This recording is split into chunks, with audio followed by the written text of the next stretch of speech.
Hey, good morning, Solid Rock Church, and welcome to Vision Sunday. We know that this Vision Sunday is very different compared to Vision Sundays that we've had before, but we're really glad that you are here with us online. Listen, simultaneously, we also have a group of people gathering in person on our campus, but we're glad that you joined us right here online this morning. Really quickly, it's my joy and Pastor Hunter's joy to kind of answer two questions for you today. The first one is what happened, and the second one is what's next. What happened and what's next? In particular, I'm going to be looking at the what happened question, and Pastor Hunter is going to walk us through what's next. Well, no doubt that 2020 was a very, very bizarre year. I actually want to take a pretty enormous view, kind of like from above, and consider what happened in our world, in our country, and even right here in the Pomona Valley. You don't need me to remind you that we're really in the midst of a medical pandemic, of like a global pandemic, one that really from March 15 of last year forward has changed all of our lives. And there's no doubt that it even changed the local church. Churches all across the country have changed. The truth of the matter is that 50% of millennials have walked away from the local church in 1 year. The other truth of the matter is that 55% of Christians are currently looking for prayer and emotional support more than ever before. And listen, only about 32% of Christians have faithfully continued to attend and even in some cases give to the local church. So there is this enormous reality for us as a local Christian church, one that is really impacted by COVID-19. These are what we'll call like meta crises, and I want to go through a few more really quickly. Not only is there a medical crisis, but there's also an economic crisis. The reality is a lot of people have lost jobs, a lot of people have lost income. There's also a racial crisis. Sadly, on May 25th, George Floyd was shot and killed, and he sparked this enormous national crisis of racial tension and inequality. You'll remember that as a church, we responded to that with two specific statements. We're also going through an emotional and grief or loss crisis. A lot of people have lost a lot in this season. No doubt that is affecting us as well. And of course, it goes without being said that we're in the middle of a political crisis just the same.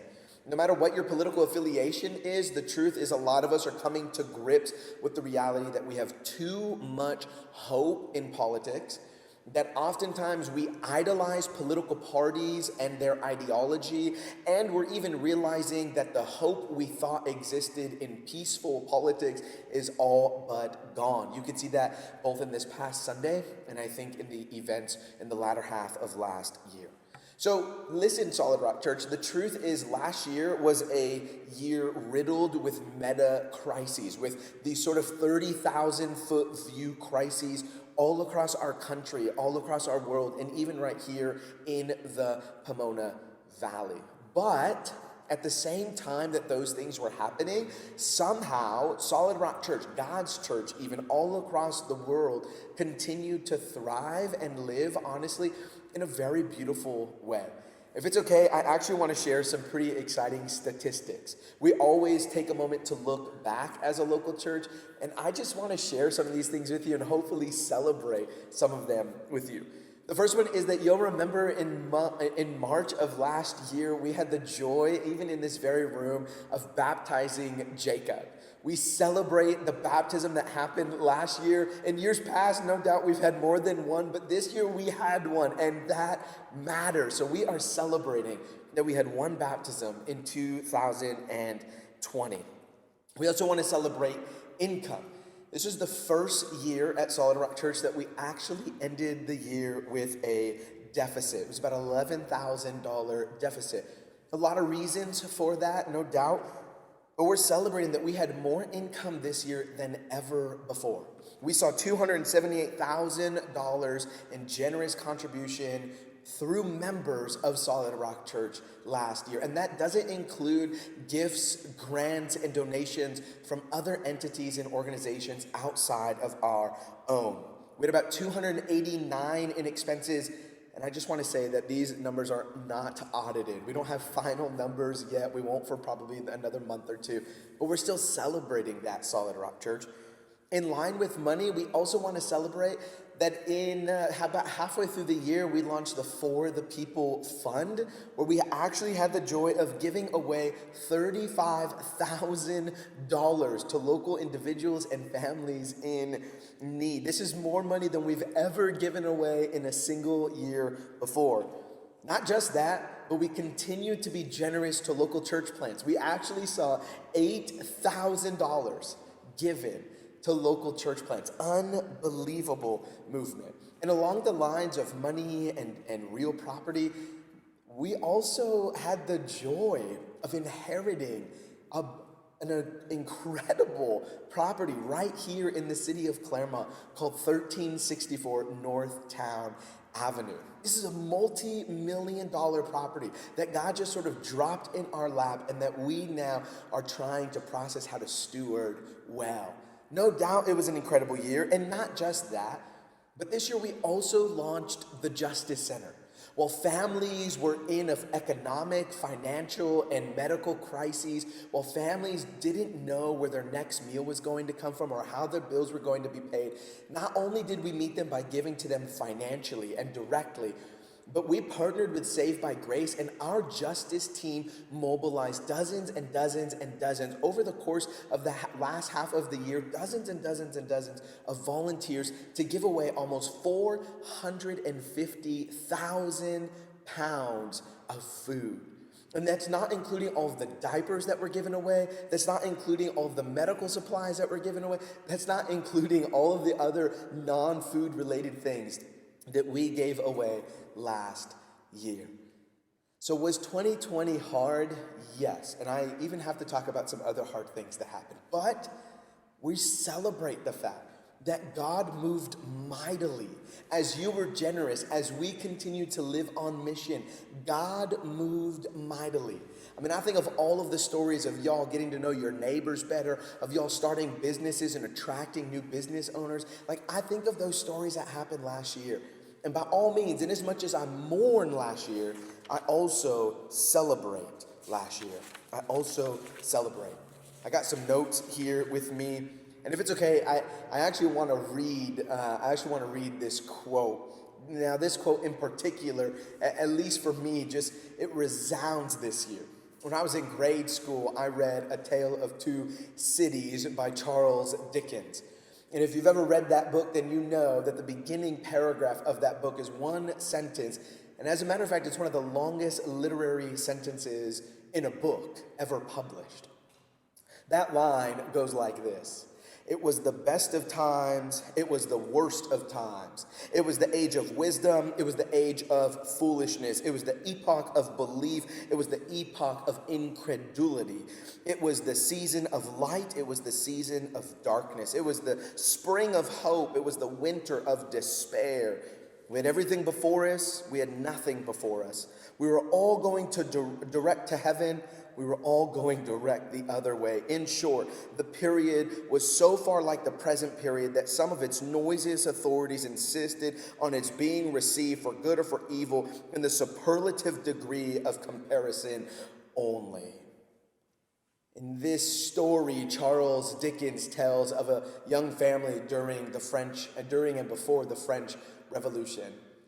And he reminds the readers of the setting in probably one of the most beautiful ways ever written. He reminds them, he compares and contrasts that it was a good time, but it was also a really bad time. That it was a light time, but it was a dark time. It was one of hope and one of despair. If you're like me, that's sort of how 2020 felt. I wish somebody would have read that 2 Decembers ago. Nevertheless, inasmuch as there were things to despair, there were also things to rejoice in and to celebrate. In Solid Rock Church, we rejoice in the work that God did. albeit very different. We take hope not in numbers, but in hearts changed. As we launched DNA groups, as we saw new leaders train for DNA groups, as we saw members step up to the challenge and give financially, all of those things are things that we celebrate. But at the same time, as we look back month over month, there were some things that were a little difficult for us. We realize as pastors, Hunter and I, earlier this week, or even, towards the end of last year, we realized that really as pastors, we know about 95% of everything that went on. We also realized that our staff knew about 80% of everything that went on. But as members, there was so little known of really everything that transpired last year. And while I've talked about some of the really incredible things and even celebrated with some of those things, I also just want to brief you on some of the more difficult local things that we had to work through. If you don't know, in December of 2019, we began a conversation with a local church called Reimage about the potential for what we were at the time calling a marriage. That conversation was going really well. We met with a leadership group that existed at that church. We sort of pitched ourselves. We sort of shared some of our vision for the Pomona Valley. And we also at the same time had a meeting with some of our leaders. And we shared that our vision was pretty much a non-negotiable. Our leadership, our staff was pretty much a non-negotiable as well. That we were really committed to what God called us to, whether or not it meant that we were going to be married to another church and potentially oversee a local property. That really wasn't our perspective. By the time March 2020 had hit, we had a lot of conversations. And honestly, we became aware of, number one, the global pandemic, but we also learned of internal Reimage Church conflict that we were sort of apart from, although we were aside to, but conflict that didn't necessarily involve Solid Rock Church or her leaders. We had 2 gatherings in March that went really, really well. And our leadership, Hunter and I remember praying in one of these rooms on our knees saying, God, we don't want to do this if you don't want us to. We don't want to be distracted by a building. We really are focused on your vision. But if it be your will, God, that this happens, then let it happen. By the time April of 2020 hit, the elders of Reimage Church signed a resolution and a deed grant to give the property and all real assets to Solid Rock Church. By the end of April, we learned that there were some past Reimage members who had conflict with Solid Rock Church, with us as leadership. And we also found out that these couples did not know that the eldership of Reimage Church had participated in already giving over this property. This, of course, grieved us. Instantly, we went into what we actually do really well as a church, which was conflict resolution. And by May 2020, we were having conflict resolution counseling sessions and conflict resolution large group meetings, even amidst a global pandemic. We did this because we believe that God is greater than our conflict and that God has given us a new life through which and by which we can resolve conflict. Ultimately, that conflict did not resolve the way we wished it would have. Sadly, there was a disparity and a breakdown between these couples and the leadership of Solid Rock as it relates to authority and as it relates to vision. Those couples effectively decided to leave Solid Rock Church.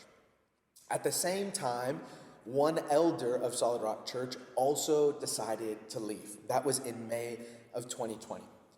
Now, as if that wasn't enough for us as local leaders, the truth of the matter is that on May 25th, George Floyd was shot and killed.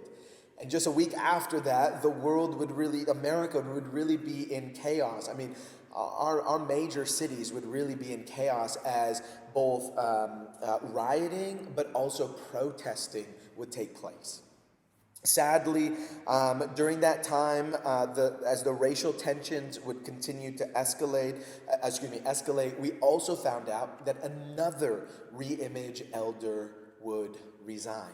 This was the day before we hosted our drive-in, which was a great event, one that we celebrated seeing you for the first time in weeks. holding your hands, giving you high fives, giving you gifts and everything in between. It was a really neat time. By the end of June, the final elder of Reimage Church would resign. Now, it's important for you to know that we as Solid Rock staff didn't have a full picture of why they would resign. We also weren't given an opportunity to talk to them in their resignation. We do believe, and we did believe and still do believe in conflict resolution. Unfortunately, we didn't fully have that opportunity with these cases. By July of 2020, our staff had sort of spiraled. I had sort of spiraled, if I'm honest. 6 years before, I had given my life to planting a church, and I felt like I had gained everything and lost everything in one moment. Despair set in for me, a lack of clarity set in for our staff. We all began to have conflict with one another. Pastor Hunter and I, being the leaders that we are, also began to have conflict with one another. During that time, having lost so much and gained so much at once, we actually considered options of what we at the time called hibernation, which was essentially shutting down Solid Rock Church for a season and trying to replant and relaunch in the future. And we even considered, like Pastor Hunter said last week, completely closing Solid Rock Church. It was a very dark moment for us, but by God's grace, we stayed committed to conflict resolution. In fact, when I think about it, I get a little emotional because I'm remembering all of the times that we had to die to ourselves to try and resolve conflict.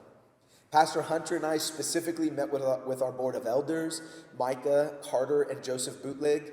Joseph Bootleg counseled us through conflict, came, sat with us in person, prayed with us.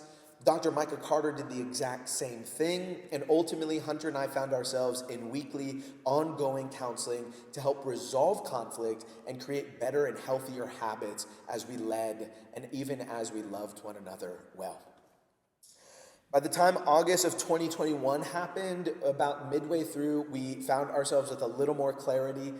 We found ourselves with a little more hope. We found ourselves even getting along a little better.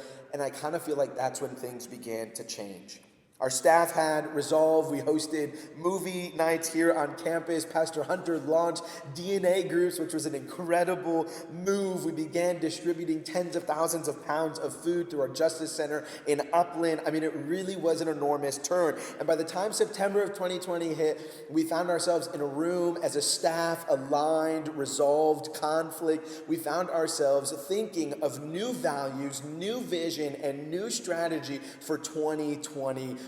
We were done reacting. We were done mourning. We felt like God resolved conflict. And we found ourselves moved to celebrating and looking forward to the good things that God was going to do. We found ourselves more rejuvenated and ready. Both Michael and Lonnie were ready to love their son who had been born. Hunter and Gabby were ready to love their son who was going to be born. We were ready to be leaders, united by Christ, built on Christ, marching forward. In September of 2020, we welcomed Pastor Hector to our church as a church planter, and DNA groups actually continued to launch.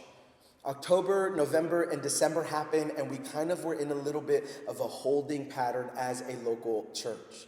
You remember most of our staff went on paternity or maternity leave, and we found ourselves just kind of like holding on until everybody would come back.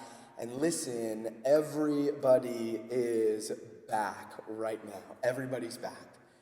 Last year was hard, no doubt.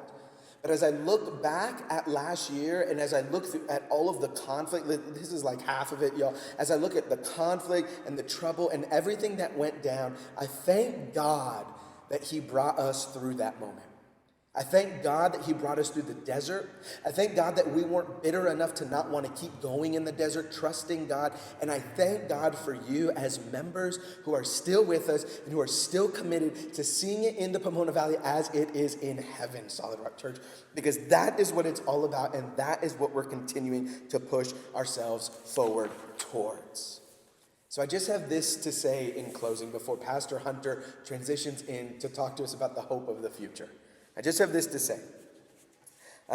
Listen, no doubt the last 13 months have been very bizarre and weird for us as a community. But it is our firm belief that Jesus is not done using Solid Rock Church in the Pomona Valley. It is our firm belief that Jesus is not done using you in the Pomona Valley. That actually, as a staff, we want to better align ourselves and commit ourselves to you to see to it that you live life as a local disciple missionary to the glory of God. We find ourselves with a couple of big questions, a few big questions though. Questions that we didn't really have time to think about 10 months ago, 9 months ago, 6 months ago, 3 months ago. Questions that we now together as a community really have to begin to think through. I'm going to pose those questions, and then I'm going to invite up Pastor Hunter to share the answer to one of those questions. The first question is this: why do we exist? I mean, we've been so broken down during COVID-19. Why do we exist? And honestly, what does the church look like going forward? Bear in mind that upwards of 40% of Christians have left the local church, 50% of millennials have left the Christian church, and only about 37% of Christians are actually still committed to the local church that they attended before COVID-19 hit. Things have changed and will continue to change. Every pastor in the Pomona Valley agrees. I meet with them on a weekly basis and we talk about that. Why do we exist, and what does the church look like going forward? The second question is, what will future operations and funding look like for us as a local church? What will those things actually look like? We have already agreed on a budget for 2021. You can find it on our website at solidrock.us/budget. But how will we see that through? In addition to your generous donations and gifts every single month to continue to see us planted and funded, how else will we manage to support God's mission throughout the Pomona Valley? The third question, what will leadership look like? Leadership might have to change a little bit this year. What will that look like? And the fourth question, and honestly to us the most glaring, what do we do with this property? What do we do with this property? We're so grateful that God has gifted us this property, but what do we do with it? How does it make sense to have this space so big and large and beautiful not being used? That's our prayer. That's what we're praying through as a local church. And I'm excited for Pastor Hunter to share where we're headed next as a community. I love you. God be with you now as you listen to Pastor Hunter. Hey everybody, good morning. Hey, I am Hunter. If we haven't met before, for those of you who are friends, man, it's really good to see you guys on here this morning. Hey, especially in light of what Ruben just said, man, not taking anything for granted. Even the fact that I get to be here, get to share with you guys this morning is a joy, it's a grace. Quite honestly, I was reflecting that, man, if like just one of those crises, even the political kind of meta crisis of COVID or, the racial tension or political crisis or the economic crisis, if just like one of those things would have kind of dominated the year, and yet we're dealing with like all of them all at once, and they're all intertwining and affecting each other. And then all the local stuff that we went through, and many of you went through last year. I mean, it was a really tough year in that sense. And so I'm humbled and I'm excited to be able to stand up here to say that Jesus is alive, and that the gospel is still going forward even through all of the chaos. In some ways, I believe the gospel even has more potential to go forward for us this year as we look ahead because of the need that we find around us. You see, quite honestly, Jesus isn't surprised. Jesus actually isn't surprised or even worried about all the things that happened this year. You see, I was struck this week reading John chapter 16. This is at the end of Jesus' life, and he's giving his disciples parting words before he goes. And he says this in John 16:33. He says, "Hey, I've said all these things to you, that in me you might have peace. In the world you will have tribulation, but take heart, I have overcome the world." Solid Rock, let me encourage you and remind you that we as a community have our peace in Jesus. That we will face tribulations, that we have faced tribulations, but our peace is in Jesus. That because of his life, his death, his resurrection, and the giving of his Spirit to us as his people, we are sealed for the day of redemption with an eternal hope that cannot be taken, shaken, or changed, no matter what trials or tribulations we go through. It's actually with a deep confidence, with a deep foundation of trust in God's goodness and his peace that transcends all circumstances that we as a church want to approach a vision for 2021.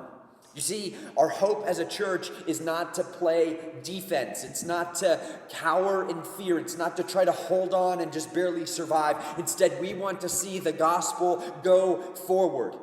I don't know if you've heard that analogy that Jesus used when he was talking to Peter about the gates of hell not being able to prevail against the church.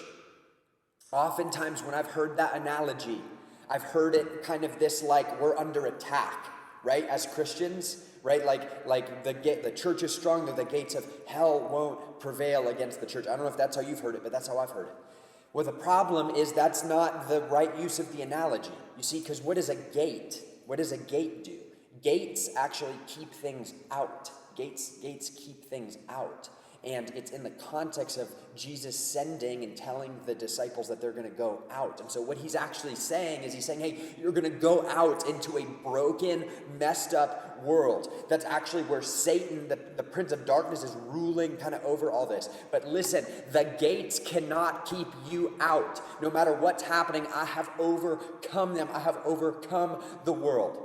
This is the hope that we have as the people of God. And I am moved even to consider scriptures like in James, where James would encourage the disciples to say, hey, count it a pure joy when you experience suffering and trials of all sorts of kinds, because that produces an endurance, it produces a joy, it produces a deeper faith, it produces character, it produces hope, it produces love. And that's the kind of thing that God cares about. That is what God is doing in our hearts, in our local community here, so that he can do that throughout the entire world. So that he can do that throughout the entire world. Solid Rock, Jesus says to his disciples 2,000 years ago, to his disciples throughout time, throughout church history, and to us today, he says, hey, I've said all these things that in me you might have peace. You will have tribulation in the world, but take heart. I have overcome the world. I have overcome the world. Solid Rock, we are going to go forward this year in 2021 into a new season of gospel ministry. A new season of gospel ministry. Like I said, we're not trying to just survive. We're not just trying to react to things around us, but we actually want to respond to the grace of God, to the work of God here in our own hearts and in the Pomona Valley by responding to him and moving forward ahead in ministry. Like Ruben shared, we want to discover what it's going to look like to replant Solid Rock over the coming 6 months, over the next year. We're really going to be discovering what does it look like to replant Solid Rock. Now, I don't know who all was there at the beginning when Solid Rock was planted. I wasn't even there. My wife and I didn't get to be there on that first day. We came a couple years in to the church plant. But the first year of a church plant is different than the seventh year of a church plant, right? The first year, there's a lot of energy, there's momentum, there's a new work that's being done. There's excitement, there's new vision, there's something new that's happening. There's a new opportunity for fruit to happen in a new way where there previously did not exist something new is being created. It's from God, it's anointed, it's called by God, and it's a beautiful, good thing. It's exciting. There's also, though, in church planting in that first year, there's also risk. There's also trial and error.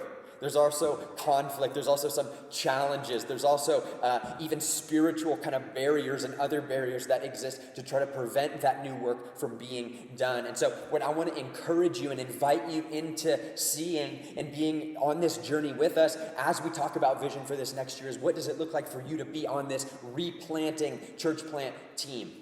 To see yourself not just as somebody who's maybe an attender or somebody who watches from the distance, but somebody who joins with us, who joins with our leadership, who's a core committed member, a disciple missionary, somebody who is generous, somebody who supports and prays and believes and longs for and encourages and supports the mission of God, this new vision of God and this new work that he is doing. Solid Rock, listen, God has done amazing work over the last 7 years. Amazing work. We've seen over 100 people baptized at this church. We've seen, an incredible Easter gathering. We've seen hundreds of Claremont College students come and go and hear and be exposed to the gospel. We've been able to see God do incredible healing and resolving of things. And it's been amazing work that God has done. It's been amazing work that God has done.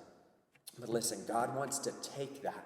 He wants to take the foundations that have been done. He wants to take the things that we've learned. He wants to take the things that have worked and the things that haven't worked, and he wants to send us forward in a new direction, In order to help kind of figure out what this new direction was to look like, our staff spent some time listening to the Spirit this fall. Like Ruben said, as we kind of came out of conflict and came out of chaos from that whole merge situation, we just started to be on our hands and knees and say, hey, God, whatever you want us to do, we'll do it. Whatever you want us to do, we'll do it. It's all yours. The building's yours. Our lives are yours. The church is yours. It's all yours. What do you want us to do? And he led us just to start by praying and seeking what our values are as a community. He led us to actually define our values. Like, what do we want to be known for? Who are we as a church? What makes us us, and who do we want to aspire to be? Who do we want to aspire to be? So we got together as a staff, we prayed, and we took time, and we drew things out, and we did some different exercises, and we came up with a list of 10 values that we think really encapsulate not only who we are as a church, but who we want to aspire to be going forward, who God has actually called us to be. We're working on putting this document together so that you can all see it online on the website, that it's available. We're actually going to spend time over the next couple months breaking those things down, going way more in depth to where you can find them in your life. But I just want to highlight 3 values really quickly that I think are important and that I hope move you this morning as you can see some of our heart of what we're hoping our community looks like in this new work that God's doing. See, the first value that we knew that we had to root in, root everything in, abide and stay connected to is Jesus. The first value for us is Jesus. We want to continue to be known and aspire to be known for Jesus, for our love and worship and discipleship and following and praise and admonition of the Lord, Savior, King, Jesus. This is who we want to be known as a church, Jesus' people. We want to be known as people who follow him and worship him and give everything to him. Guys, this is not changing for us. The hope, the new hope isn't in some sort of strategy. It's not even a new vision. The vision itself isn't even the hope. Jesus is the hope. Jesus alone is the hope for us, for the Pomona Valley, and for the world. And that is our first guiding value, that everything that we do is centered on and central and flows out of Jesus and who he is. That's what we will aspire to be as a community. The second value that I want to highlight, and again, there's 10 of these, I'm just highlighting a couple. The second one is the value of the lost. The value of the lost. I don't know about you, but when I was exposed to Christianity, actually one of the things that was most bothersome to me about some of the churches or youth groups or things that I was a part of, it seemed like so many Christians just cared about themselves. They just cared about their own programs. They cared about the things that benefited them. They would give money, but then really that money was just spent on better things that they themselves enjoyed. And I think what concerned me as a non-believer was I was like, wait, but that doesn't actually seem like generosity, and that doesn't actually seem like giving. It just kind of seems like this club, and it just kind of seems like everyone just cares about opinions and what the building looks like and what people wear, and that's really weird. And man, I was on the outside of that, and I was like, I don't want to go into that. I don't want to be a part of that. Guys, I want to say that it's been such a joy to be a part of Solid Rock, to be welcomed into Solid Rock, to lead at Solid Rock, and to call us to go forward as Solid Rock, to be a church community that does not exist primarily just to think about ourselves, but to think about the lost. That when we make decisions as a church, that when we're trying to think about how to spend money, that when we're trying to think about even things like the facility, when we're trying to think about what do we do with our own time, we want to actually prioritize and think about people who don't yet know Jesus. That we would understand that this isn't primarily about us, that this isn't just so that we can be comfortable or have an enjoyable spiritual kind of retreat place. We want to do everything with the lost in mind, knowing that it is God's heart, that his love, that his gospel, that his kingdom would go out to all people, that there are people who are in darkness, there are people who are in conflict, there are people who are in sin that need to hear that there is a gracious, loving God who has a good plan for them, a good purpose for them, who has forgiveness for them, who has hope for them. And we will continue to be known as a church that loves the lost, and that keeps them at the forefront of everything that we do. That's what we're going to aspire to, even when we're not perfect at it. That's what we're going to continue to aspire to as a community. And finally, the third value that I want to highlight, is diversity. The third value is diversity.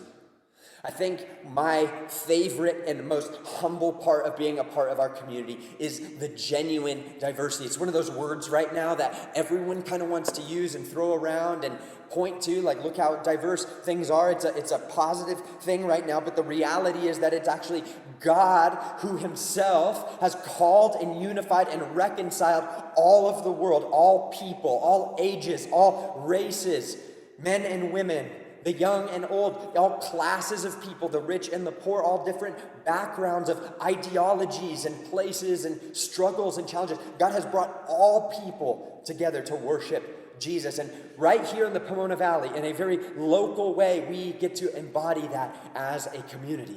It's something that we embody in not just our corporate worship time, but also in our leadership and what we strive to do culturally and how we think, again, about empowerment and making decisions to care for all people, not just one type of person.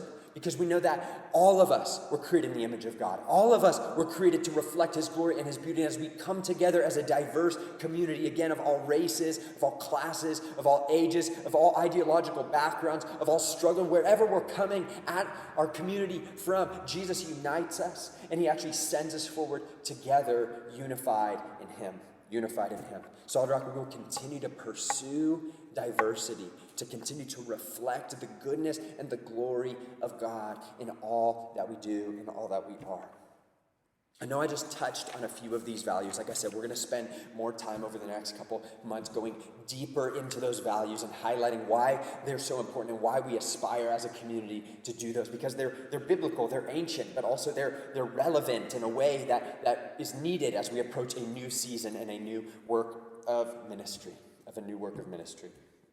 That leads me actually to share a new vision.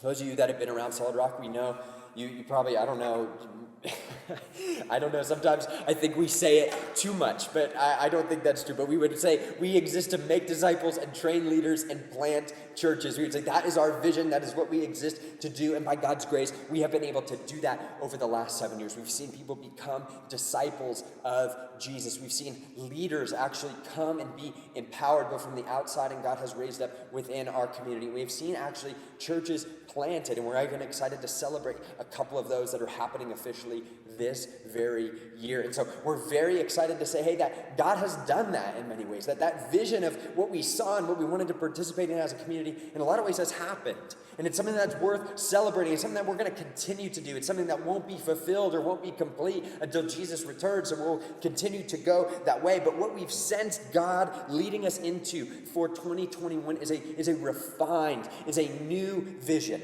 Is a way of actually articulating how we want to see some of that happen. A vision actually that can build on everything that we've been through as a community over the last 7 years. A vision that can build on all these values that we have as a church. Even a vision that can address the crisis. Even a vision that can address the needs that exist both within our community and the Pomona Valley around us. We want to have a vision that actually fits and meets the cultural moment that we're in, that God's calling can actually adapt for the season that his people are in. And that's where we find ourselves. So it's with all of this that I actually want to share a new vision and then break it down for you real quick. I want to share a new vision and break it down for you real quick. Okay, let me share it. In 2021, we're saying our vision is that Solid Rock Church exists to build groups of disciple missionaries who love the Pomona Valley. Let me say it again. Solid Rock Church exists to build groups of disciple missionaries who love the Pomona Valley. Let me break it down for you really quick. I see it kind of in three parts. The first part of the vision is our church exists to build groups. Listen, the main focus of our new vision is groups, is smaller groups. It's actually the more intimate space where you can actually be known and know other people, where your participation isn't just attending and watching something, but it's actually actively engaging in relationship with people. That space of discipleship is ancient, right? It goes back to Jesus himself with his model of ministry. He said, hey, you actually live life alongside of people. And that there's a lot of challenges that come along with that, but that's where the real change happens. That's where the real fruit happens. It's an ancient thing, but it's also a new thing, because what's happened in our time is that actually the restructuring and the crisis and the different things that have happened, it's actually created an opportunity where people more than ever, starting with us, starting with me, we need those interpersonal, close-knit relationships more than ever. More than ever. And quite honestly, those are the spaces that exist and that are available to us and that we're able to put our discipleship energy into. And so groups for us is going to be the main aspect of our focus, of our vision, of what our community looks like. That even instead of understanding that we primarily organize around a big gathering, we understand that, hey, my main discipleship actually happens in a group. As messy as it is, as new as it is, as uncomfortable or awkward at times as that is, we're going that way. To say, hey, I actually want to follow Jesus with other people, and I want to press into that. I want to press into that because that's what God wants for me. Because that's what God wants for his people, and that's where there's going to be fruit and change and growth that's going to take place. So we're saying that our church actually exists to build groups, to help curate these groups, to help see them happen. And not just groups of people that come together for one thing, but really we want to see groups of disciple missionaries. Disciple missionaries. It's going to be a word, it's a word we've started to use. It's going to be a word that we're going to use a lot more going forward. But basically, you guys know our definition of discipleship. So we want our groups to participate in spiritual disciplines together. We want our groups to live life's rhythms together, where they live as family and hang out and celebrate and mourn together and check in and share how life's going and eat and talk about working and resting and even do those things together. We want our groups to live as families in that sense and to move that direction of greater friendship and greater trust and greater vulnerability. But we also want our groups to participate in mission. You see, it's not like it's like I shared about our value of the lost, right? It's a desire to see the Pomona Valley flourish. It's a desire to know that other people are lonely. Other people are isolated. Other people are stuck or hiding in sin. Other people are living without hope. Other people are in anxiety or despair or just chronic fear. Other people actually don't know that there's a different king, that there's a different way, and his name is Jesus, and his ethic is one of love for all people, and that there's hope in his kingdom and a welcome invitation into his kingdom. And so we actually want our groups to be the primary place where mission is happening. Meaning that we're doing good work and we're explaining that Jesus is the reason that good work's available and that good work happens. And it's because of his good work to begin with. And so that's what we want. We want building groups, different diverse groups of disciple missionaries. And like I just said, disciple missionaries leads to who love the Pomona Valley. That's the point of these groups, that they love one another. People in groups love one another and figure that out, as hard as it is. But we go that way.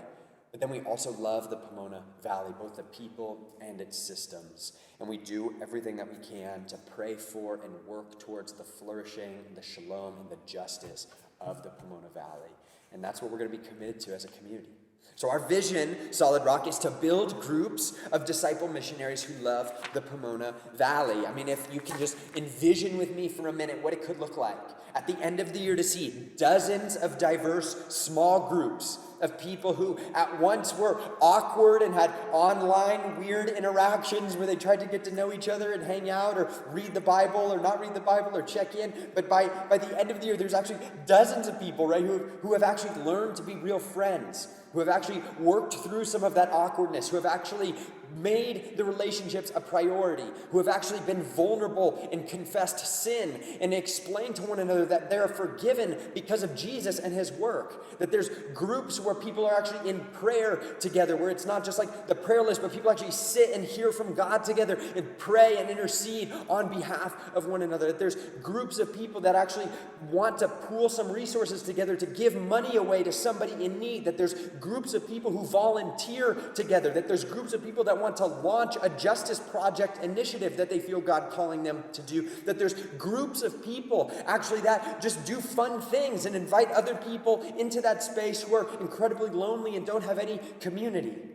You see, guys, we have an opportunity where we can actually be a more decentralized community that can exist in smaller groups throughout the Pomona Valley. That it doesn't just have to be people who come listen to me or Ruben or some person speak on stage, but it could actually be dozens of groups throughout the Pomona Valley, loving one another, loving the Pomona Valley. This is what we long to see happen, and it's what we want to do as staff to serve and to equip to make it happen.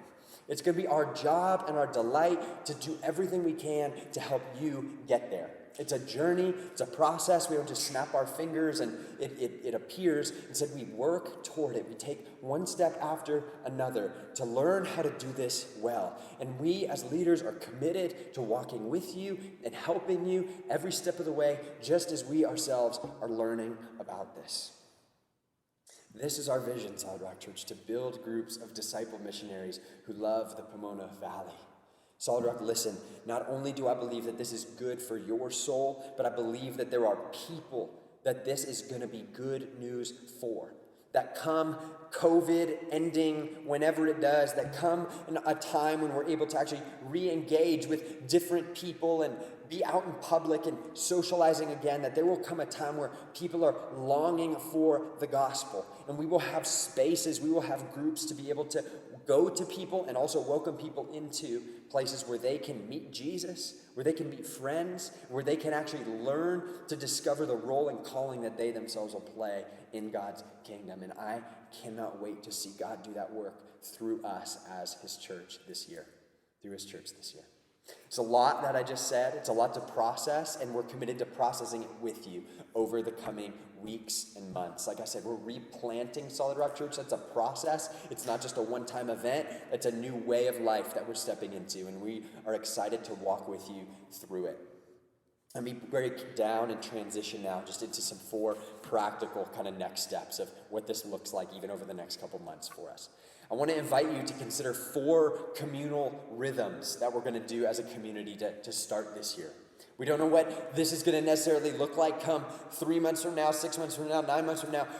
Planning doesn't really work like that anymore. All you guys know in your jobs and in schools and everything, nobody knows how to plan anything anymore. And so we're just going to continue to walk by the Spirit and the wisdom of God and just take one step at a time. So let me just set up a few communal rhythms that I want to invite you into now.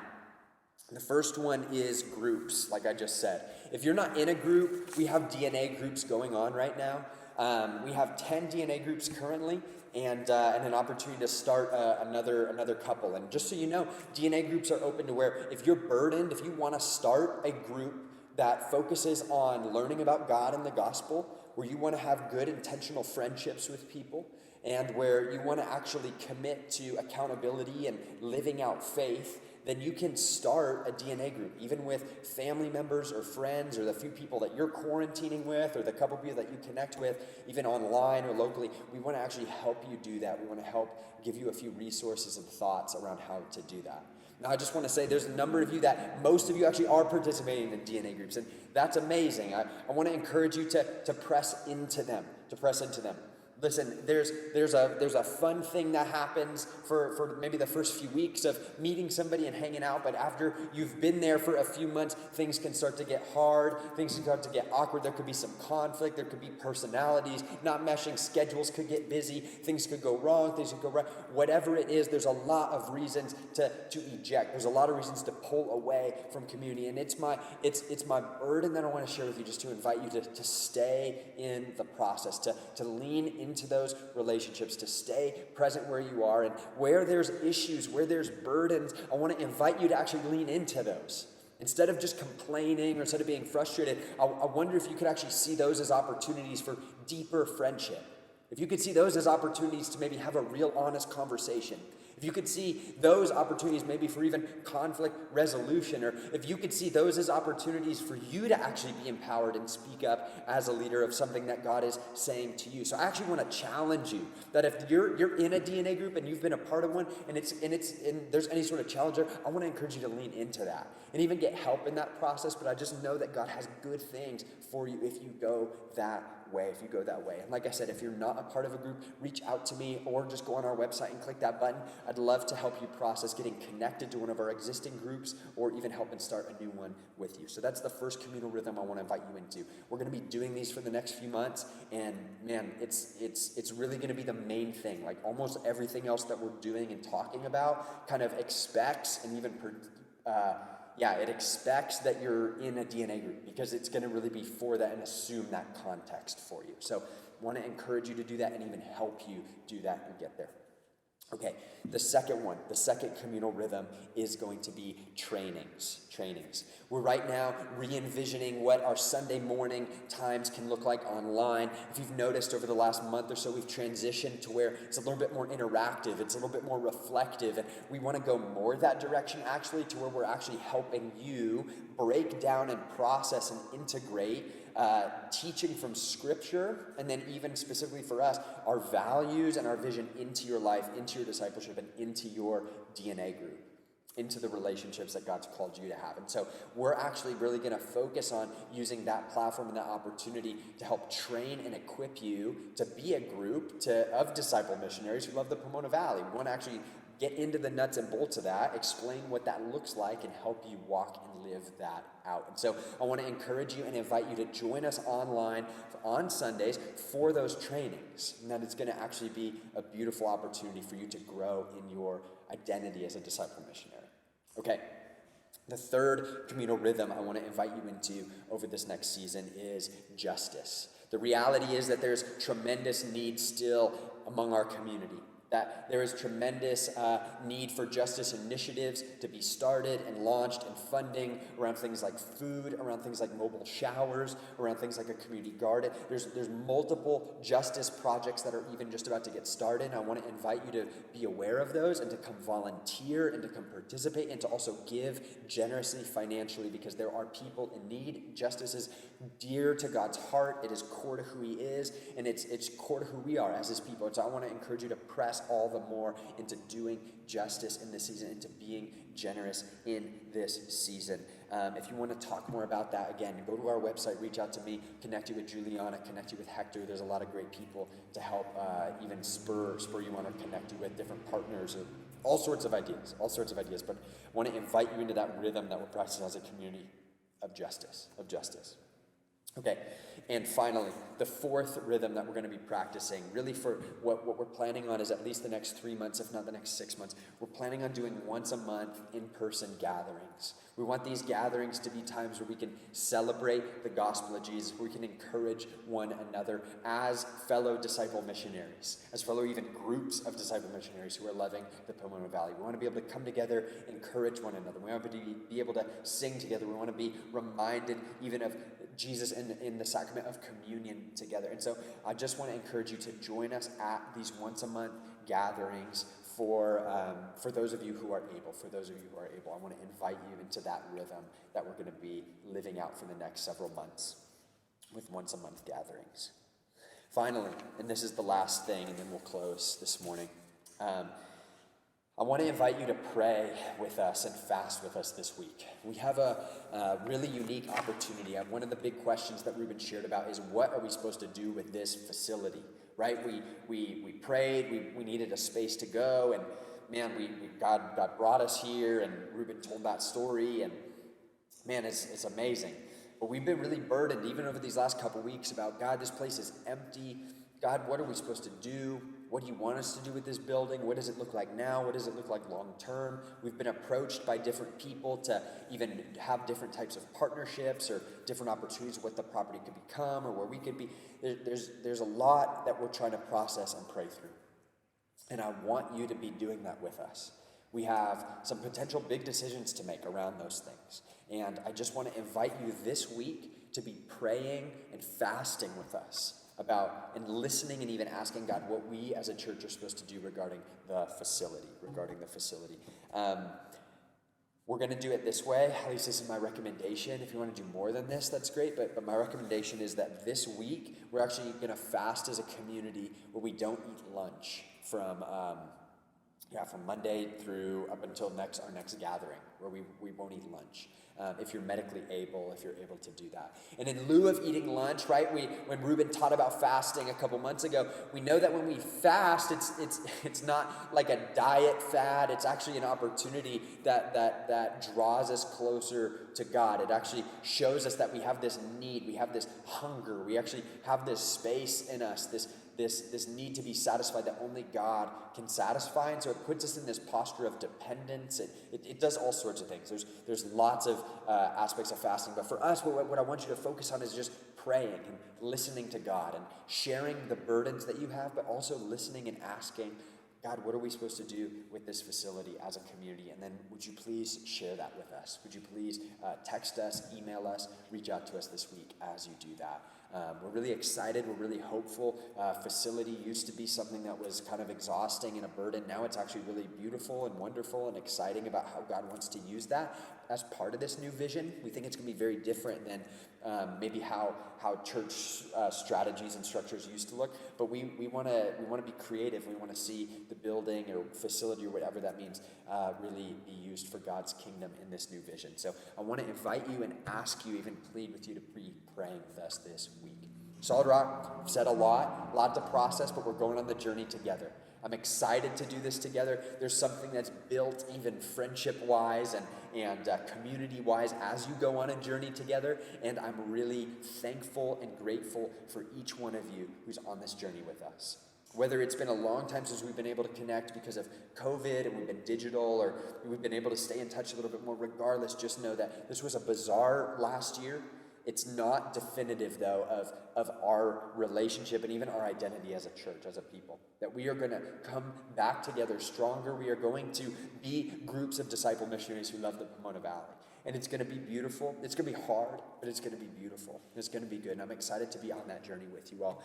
I'm going to go ahead and lead us in prayer, and then we'll close for the morning. Would you go ahead and pray with me? Hey, King Jesus, we lay it all at your feet, just as we have done, since like Ruben shared, since he and I were here at the building that one day for that joint gathering in this very room several months ago. We just got on our knees and we said, Jesus, it's all yours. It all belongs to you. We want to do what you want us to do. We're not trying to make you in our image. We're not trying to tell you what we want to do. We want to go where you want us to go. We want to follow you as a church. We want to follow you as a people. Jesus, I pray for the facility. I pray for the opportunities that exist there. I pray that you would guide us and lead us as a community with what we are supposed to do with the building. God, I pray that you would speak to our people and show us that. God, I thank you for this new vision that you've given us as a community. God, I pray that you would do this work. God, that there are spiritual, dark, opposing forces to this work. That there are actual principalities and powers that don't want to see groups of disciple missionaries love the Pomona Valley. I pray that you would protect us, that you would guide us, that you would gird us against those things. Like you said, the gates of hell cannot keep us out as we move forward. God, I pray for all of my friends, God, who are going to be taking steps this year of learning to love people deeper, of learning to be a local missionary, of learning to be a disciple holistically with more areas of their lives. Jesus, I pray that you would take all of our hearts, all of our lives, all of our minds, all of our souls, all of our bodies, Jesus, as a living sacrifice, as Paul would say, that we are actually poured out to you in response to your gracious love, in response to your gospel.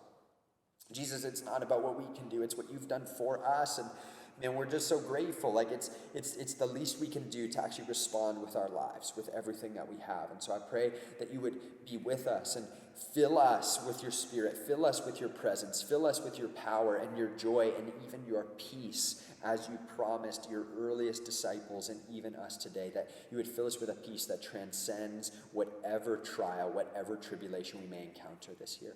Jesus, I pray that for myself. I pray that for our pastors, for our leaders, for our staff, for our church, for all that are listening this morning, and for all that we will even engage with this year. Jesus, I pray that you would be our peace. We love you so much, Jesus, and we're thankful. We're so thankful for you and your goodness to us. It's in your name we pray. Amen. Amen. We'll see you guys soon.